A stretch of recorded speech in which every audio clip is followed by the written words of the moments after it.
Pelo sinal da Santa Cruz, livrai-nos Deus, nosso Senhor, dos nossos inimigos. Em nome do Pai, do Filho e do Espírito Santo. Amém.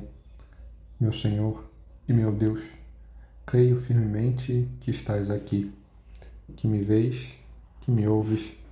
Adoro-te com profunda reverência. Peço-te perdão dos meus pecados e graça para fazer com fruto este tempo de oração. Minha Mãe Imaculada, São José, meu Pai e Senhor, meu anjo da guarda, intercedei por mim. Jesus dizia-lhes: o reino de Deus é como alguém que lança a semente sobre a terra, que ele esteja dormindo ou acordado, de dia ou de noite. A semente germina e cresce, sem que ele saiba como. Por si mesma, a terra produz o fruto. Primeiro, a planta, depois a espiga e, por último, o grão, que enche a espiga. Mas quando o fruto está maduro, ele mete logo a foice, porque o tempo da colheita chegou. Nosso Senhor, ele fala essas parábolas, né? No sentido da terra, de coisas, né?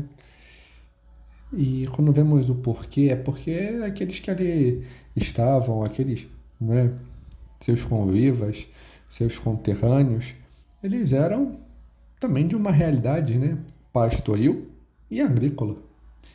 Então, que modo melhor para expressar aquilo que acontece internamente do que pegar aquilo que é próprio do convívio, próprio da dinâmica da vida deles, né?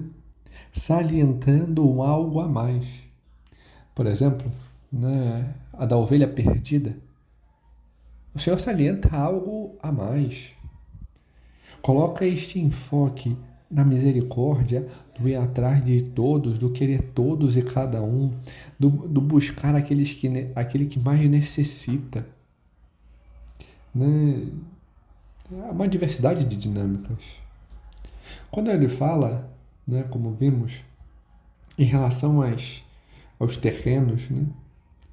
Fala do terreno do nosso coração, mas também numa perspectiva da vida eterna.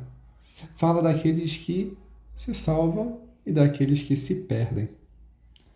Nosso Senhor fala do terreno que está como um caminho, à beira do caminho. Fala do terreno pedregoso e do terreno cheio de espinhos. Estas três realidades são aqueles que não acolhem, que de alguma forma se fecham, que não buscam corresponder à palavra. Porque está tão empedrecido, tão pisado, que nem nada produz. Os outros, apesar de ter a germinação, um seca muito rápido e o outro sufoca e faz com que morra. Os três, de algum modo, têm um ato de rejeição da palavra, de rejeição da fé, de rejeição da vontade de Deus. Enquanto um único, a terra boa, é aquele que acolhe, que se dispõe, que se abre e que produz fruto. Que produz muito fruto, né? De acordo com a vontade de Deus. Hoje, o Senhor retoma o mesmo sentido, né? Só que focando na linha da salvação. E o que Nosso Senhor acentua? Aqueles que se salvam, aqueles que acolhem a palavra. Toma isso por base e coloca o modo como o fazem. Quem é aquele que semeia? É o Senhor. É aquele que anuncia, é aquele que toca, é aquele que lança, é aquele que busca disseminar a fé diante daquele bom solo. É o Senhor. Mas coloca, né? Após o lançamento da fé, cabe uma correspondência. É um ato do solo. Existe a graça, né? Existe aquilo que vem, existe aquilo que o Senhor faz, mas é necessário que o solo corresponda. E é um pouco nesse sentido que vemos alguns padres da igreja a comentar. Um destes, o pseudo Crisóstomo. Ele apresenta um pouco disso e começa, né, a comentar. São Tomás de Aquino, ele coloca isso, né, nas catenas, né, como ato de comentário, e começa, né, apresentando esse sentido que o pseudo Crisóstomo apresenta. E assim ele o diz: o Senhor propôs acima a parábola das 3 sementes, das perdidas de maneira diversa e da que foi salva. E segundo a analogia da fé e da obra, mostrou 3 diferentes entre elas. Já aqui, narra uma parábola exclusivamente sobre o que são salvos, razão pela qual se dizia também, o reino de Deus é como um homem que lança a semente à terra. A semente, né, aqui há esse sentido, né, daquilo que se salva, daqueles que correspondem, né, a fé que gera. E continua: o Senhor chama a fé, que nele está, de reino de Deus, bem como a disposição da humanidade. Este reino é certamente como se um homem lançasse a semente, pois, sendo ele Deus e Filho de Deus, e de modo imutável, tendo-se feito homem por nós, semeou a terra, isto é, iluminou todo o mundo com a palavra do conhecimento divino. Nosso Senhor mostra aqui, né, esta disposição. Ele lança sempre a semente. Ele sempre dá a graça. Ele sempre, né, anuncia, busca, né, anuncia a todo mundo. Todos os terrenos, eles são apresentados à fé. E aqueles que não conhecem de modo direto, existem, né, o logos spermatikos, né, aquilo que os padres apresentavam, né, as sementes do verbo, né, diante da disposição das coisas, da natureza, daquilo, né, o Senhor deixa traços e exprime um pouco daquilo que quer. Por exemplo, Aristóteles conseguiu chegar ao conhecimento de Deus, ainda que seja um Deus apessoal, ainda, né? Mas chegou a um conhecimento. Se existe Deus, há um único Deus. Não pode existir outro. E esse Deus, ele tem que ser assim, ele é aquele que tudo fez, aquele que... Então ele chegou um pouco. Faltou talvez um passo a mais, ele chegou até onde a razão poderia. Mas conseguiu. Também outros, né? Olha, isso daqui é assim, isso aqui é assado.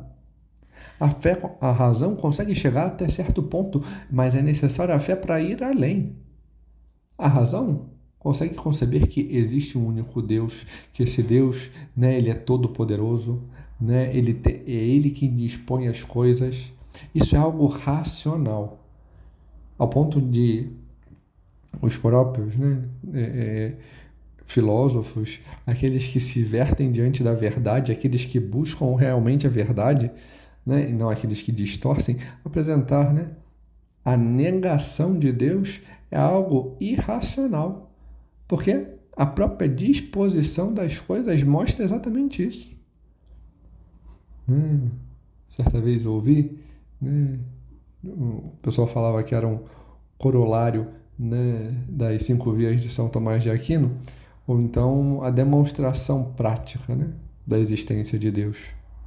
E dizia, olha, Deus existe. E como podemos certificar que Deus existe? Vendo um quarto de um adolescente. Se deixar o quarto de um adolescente 1 mês, sem que a mãe entre para arrumar e sem que entre para limpar, ao cabo de 1 mês, imaginemos como está, né? meio quase revirado. A coisa, né?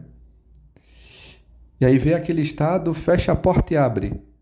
Vai continuar do mesmo modo, porque ninguém organizou, né? E aí entendemos que, bom, é necessário que alguém organize as coisas, dê ordem às coisas. No universo, existe a teoria, né, primordial, que é o Big Bang. Bom, o Big Bang é uma explosão. Depois de uma explosão, nada fica organizado, nada fica ordenado. Mas, quando vemos o universo, vemos uma disposição ordenada das coisas. A natureza tem um ato de ordem. Como pode, após uma explosão, ter ordem? É porque alguém dispôs, organizou, ordenou. E esse alguém não pode ser o homem. Basta ver o que o homem faz, né? Por vezes, acaba gerando mais confusão. Também não pode ser um animal que racionalmente é inferior ao homem. Tem que ser alguém que seja superior e tenha poder para isso. Deus. É o ato de chegarmos que Deus existe. E Ele é atuante no mundo. E como podemos chegar a isso?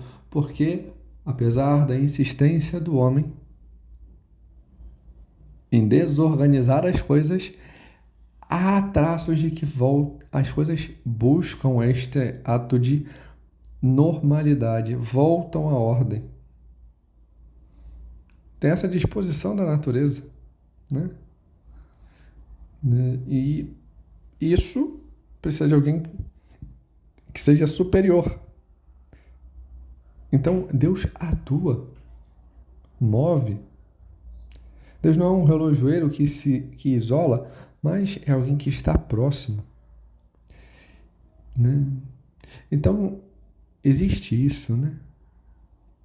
Deus sempre dá a sua graça, Deus sempre vem, Deus sempre toca, Deus sempre está próximo, né? E isso chegamos de modo racional, né? Pelo menos a existência de Deus, a proximidade de Deus, e que Deus, né, é unitrino, isso é algo revelado, é algo que a nossa razão não pode abarcar, não pode chegar. Mas conhecemos porque Ele nos dá a conhecer. Então, temos isso, né? Temos esta apreensão das coisas. Deus sempre vem com a sua graça, né? E Pseudo Crisóstomo apresenta isso. Deus sempre vem. Mas, de algum modo, também apresenta que é necessária a nossa disposição, a nossa busca, a nossa correspondência. E depois segue. Ou levantou-se o próprio Cristo, que estava sentado, esperando por paciência que os que recebem a semente frutificassem. Mas levantou-se, isto é, despertou-nos, para, com a palavra de sua benevolência, para que produzíssemos frutos pelas armas da justiça na mão direita, como símbolo que é o dia, e na esquerda, cujo símbolo é a noite das perseguições, pois por estas a semente germina e não resseca. Vemos aqui essa disposição da correspondência, da graça de Deus, da ação de Deus em nós, que age, né, nos desperta, nos faz mover. Ainda que estejamos abertos, ainda que busquemos, existe uma ação de Deus. E vemos isso, por exemplo, numa realidade de campo, né? Tem um agricultor que está ali, prepara a terra, semeia, rega, tira, né, as ervas que vão aparecendo, né, que não são fruto, né? Tem aqueles matinhos que às vezes aparecem. Isso é uma ação, é a ação de Deus de despertar-nos, para que nós possamos acolher a semente e produzir frutos a partir dela. E como produzimos frutos? Primeiro, diante dos atos de justiça. E segundo, diante dos atos de mortificação. A justiça diante do símbolo, que é o dia. E os atos de mortificação, ou seja, a aceitação das mortificações passivas e a busca pelas ativas diante do símbolo da noite, que é aquilo que leva à contrariedade, que o pseudo Crisóstomo coloca como as perseguições, né? Aquilo que nas bem-aventuranças o Senhor coloca, né? As duas últimas, diante da perseguição, das humilhações, diante das calúnias, quando se aceita em relação a Deus, para se unir a Deus. E aí você tem esse sentido, esse ato de felicidade. Então, vemos aqui essa disposição e a nossa necessidade de sermos uma terra boa para acolher a semente, mas a necessidade de sermos despertados pelo Senhor para agir, para buscar, para fazer com que a semente germine e possa ela crescer, dar fruto, né? Para que o Senhor depois colha os frutos. Possa ter esta capacidade, né? De produzir aquilo que Deus quer de nós. E assim, vemos este sentido ativo daquilo que o Senhor quer de nós. O sentido da justiça, dar a cada um aquilo que é devido. Ou seja, aprender a dar a Deus aquilo que pertence a Deus. Então, né, aquilo que o Senhor apresenta e dispõe na primeira tábua, né? Ou seja, nos mandamentos ligados de modo direto à ação para com Deus. O aprender a amar a Deus sobre todas as coisas. O não tomar seu santo nome em vão. O guardar domingos e festas. Ou seja, o ato de buscar conhecer e nos voltar a esta unidade e a centralização de Deus na nossa vida. Se eu conheço alguém, eu busco conhecer para poder agradar, né? Imaginemos, né, um casal que seja apaixonado, que esteja apaixonado, né? O que o homem não fará para levar, né, o encanto a mulher que ama? Não saberá, né, que roupa gosta, né, que joias gosta, qual o chocolate que gosta, né? E buscará dar este ato, né? A expressão do seu amor com atos, com mensagens de afeto, com, né, atos, né, palavras, né, de encantamento, né, poemas, cartas de declaração de amor. Assim vemos ao longo da história. É claro que existe uma perversão nisso, os atos de exibicionismo que se tem, que aí é algo que distorce. Mas se tem esse ato de amor humano, também tem-se a busca pelo amor divino. E como se dá a busca do amor divino? O ato de saber conhecer a Deus, de se voltar para Ele, de se unir a Ele. Esse é ato de disposição, de entrega, de correspondência, de saber tratar a Deus e aquilo que é de Deus. Ter esta reverência àquilo que é sagrado. Ter esta primazia do saber, né, quais são as festas que eu tenho que ir, que eu tenho necessidade de estar mais com Deus, né? O ter esse aprimoramento, pautar o dia, a semana a partir de Deus. Então, de modo principal, a missa dominical, mas se eu posso, ou também ao buscar a missa semanal, o poder ter maior contato com Deus, o poder ter maior contato com a palavra, o poder, né, ter esta vida de correspondência, de oração, de união. Esse ato, né, de aprimeirar o Senhor, para que a terra seja verdadeiramente cada vez melhor e possa produzir os frutos. Mas também atos de justiça para com o outro. O como eu vejo o outro.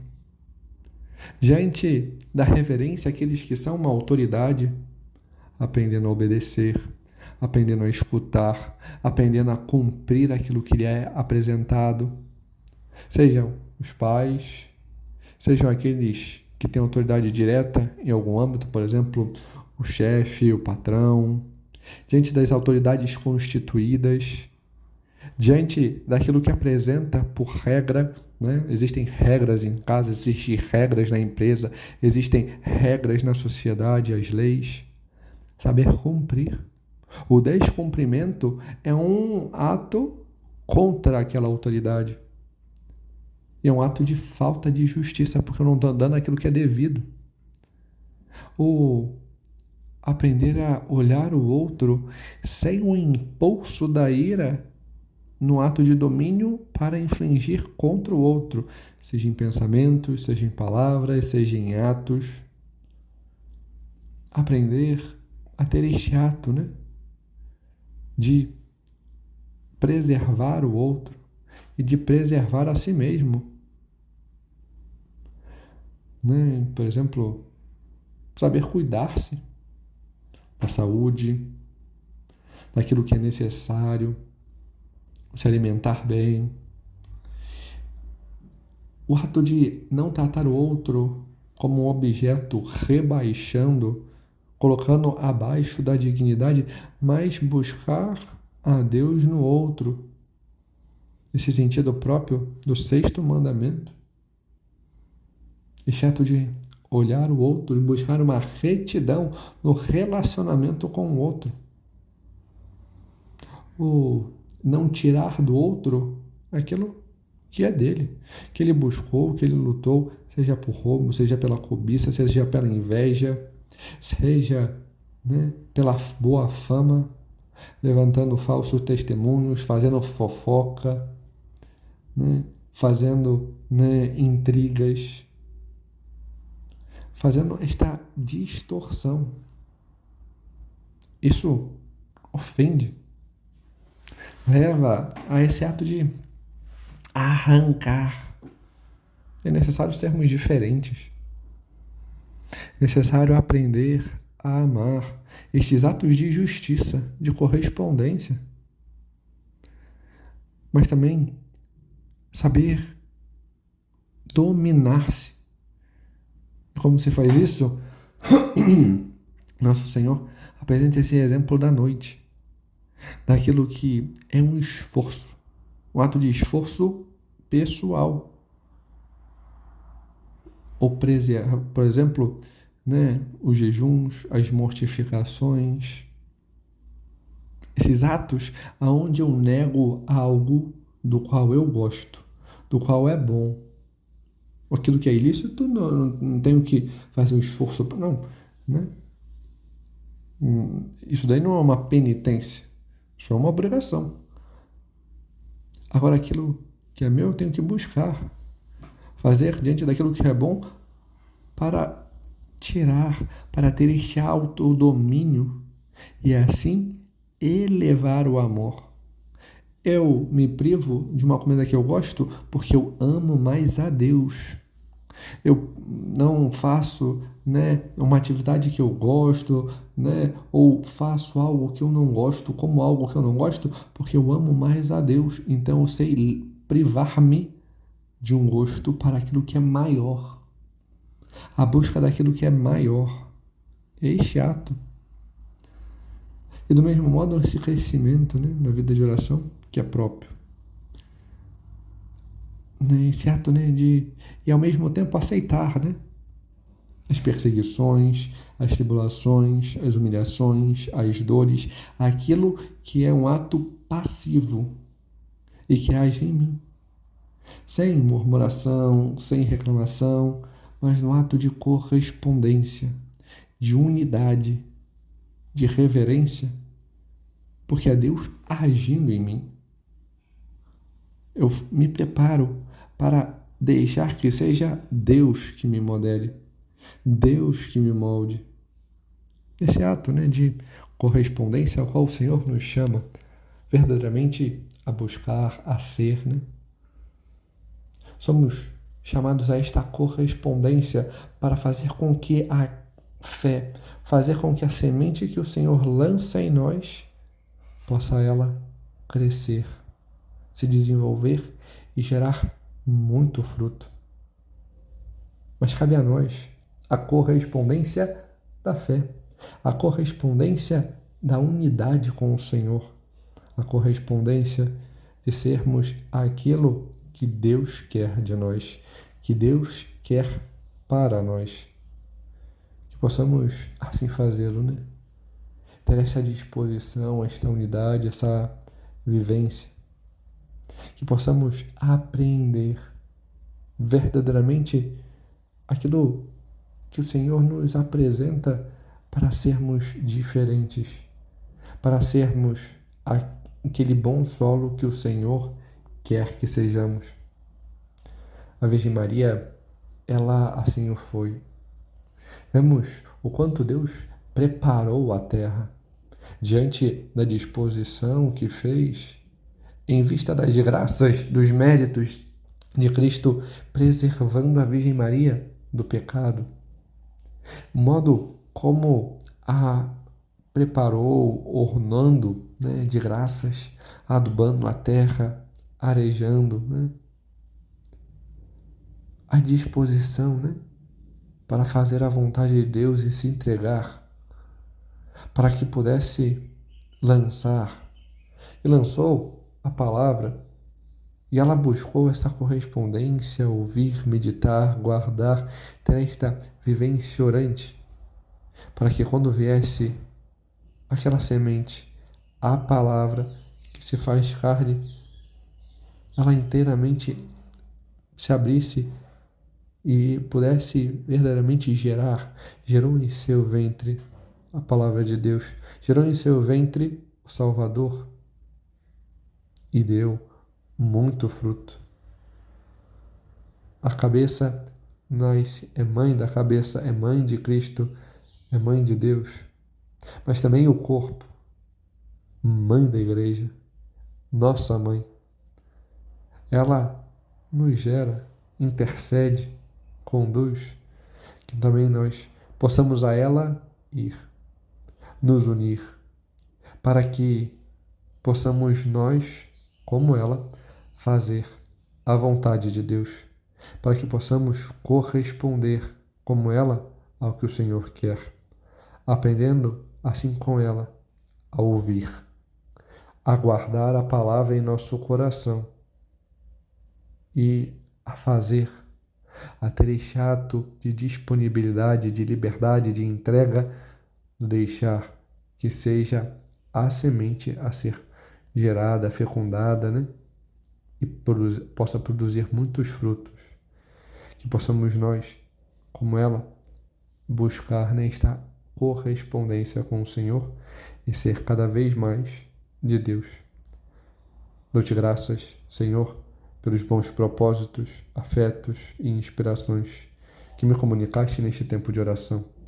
Minha Mãe Imaculada, São José, meu Pai e Senhor, meu anjo da guarda, intercedei por mim.